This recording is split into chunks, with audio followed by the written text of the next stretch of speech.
अंतरिक्ष की दुनिया में भारत न केवल आत्मनिर्भर बनता जा रहा है, बल्कि इसरो अब पूरी जिम्मेदारी से बहुत तेजी से आगे बढ़ रहा है। कोरोना काल में इसरो ने अब उस मिशन पर आगे बढ़ने का फैसला किया है, जो आने वाले वक्त में अंतरिक्ष में भारत के सैटेलाइट्स को किसी भी सूरत में बर्बाद नहीं होने देगा। अंतरिक्ष में फैले कचरे से निपटने के लिए मेगा प्लान। इसरो और एरीज करने वाला है बड़ा कमाल।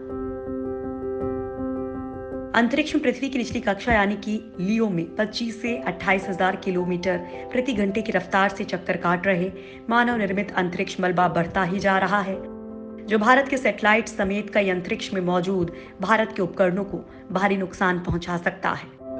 लेकिन अब भारतीय अंतरिक्ष अनुसंधान संगठन यानी इसरो और आर्यभट्ट प्रक्षेपण विज्ञान शोध संस्थान यानी एरीज नैनीताल ने मिलकर इसका समाधान निकालने की ठानी है।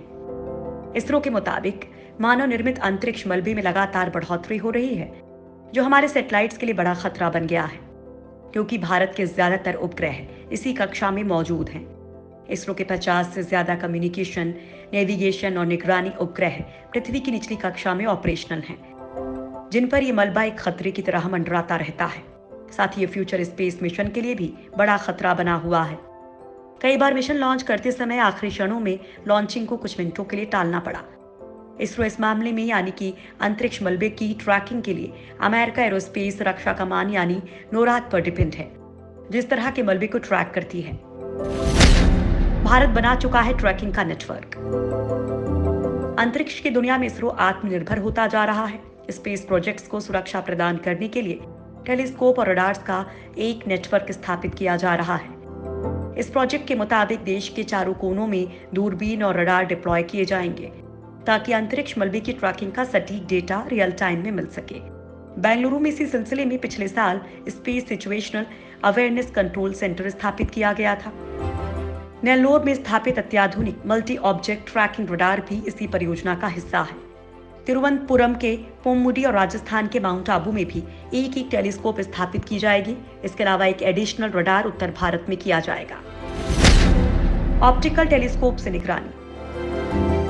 इसरो और एरीज के बीच हुए करार के मुताबिक दोनों संस्थाएं मिलकर ऑप्टिकल टेलीस्कोप अवलोकन सुविधा केंद्र स्थापित करेंगे, जिससे पृथ्वी की निकट कक्षा में चक्कर काट रहे अंतरिक्ष मलबे को ट्रैक किया जा सकेगा।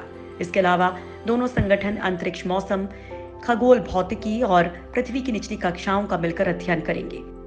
देश के पहले मानव अंतरिक्ष मिशन यानी गगनयान के लिए भी ये बहुत जरूरी है। अंतरिक्ष में कितना कचरा मौजूद है। नासा स्पेस के सभी महत्वपूर्ण बड़े टुकड़ों को ट्रैक करती है और आईएसएस के साथ ही दूसरे सैटेलाइट के टकराने के खतरे की भविष्यवाणी करती है। नासा ने 10 सेंटीमीटर से ज्यादा बड़े 23,000 टुकड़ों को ट्रैक किया है, जिनमें से 10,000 टुकड़ों को अंतरिक्ष कचरा बताया गया है। वहीं यूरोपीय अंतरिक्ष एजेंसी भी ये काम करती है। अंतरिक्ष के कचरे से निपटने के लिए ब्रिटेन एक डेमो मिशन की शुरुआत कर चुका है। इस मिशन में एक छोटा उपग्रह अंतरिक्ष के मलबे को कैप्चर और ट्रैक करने का काम कर रहा है। इस उपग्रह को अंतरिक्ष के कचरे को हटाने के लिए आईएसएस पर तैनात किया गया है। अंतरिक्ष में कचरे की बात करें तो पृथ्वी की निचली कक्षाओं में करीब 6,000 टन मलबा 25 से 28,000 किलोमीटर प्रति घंटे की रफ्तार से चक्कर लगा रहा है। दुनिया के देशों ने अब तक 23,000 से ज्यादा उपग्रह लॉन्च किए हैं, जिनमें से केवल 5% ही ऑपरेशनल हैं। बाकी सभी मलबे के रूप में तैर रहे हैं।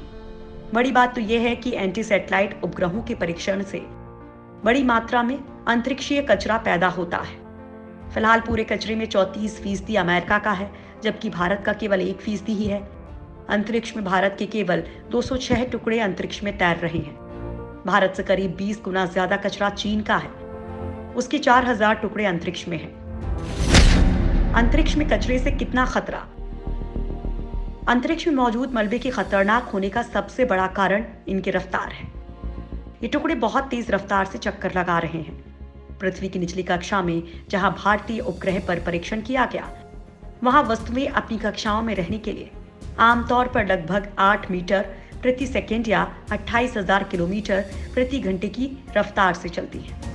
इतनी रफ्तार में करीब 100 ग्राम की एक छोटी वस्तु भी टकराने पर उतना ही प्रभाव पैदा करेगी, जितना कि लगभग 100 किलोमीटर प्रति घंटे की रफ्तार से चलने वाला 30 किलो का पत्थर टकराने पर करता है।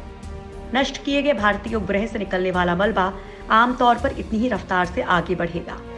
अगर इसे नष्ट नहीं किया गया तो अंतरिक्ष में किसी भी अन्य उपग्रह से टकराने पर वो उस उपग्रह को बेकार बना सकता है।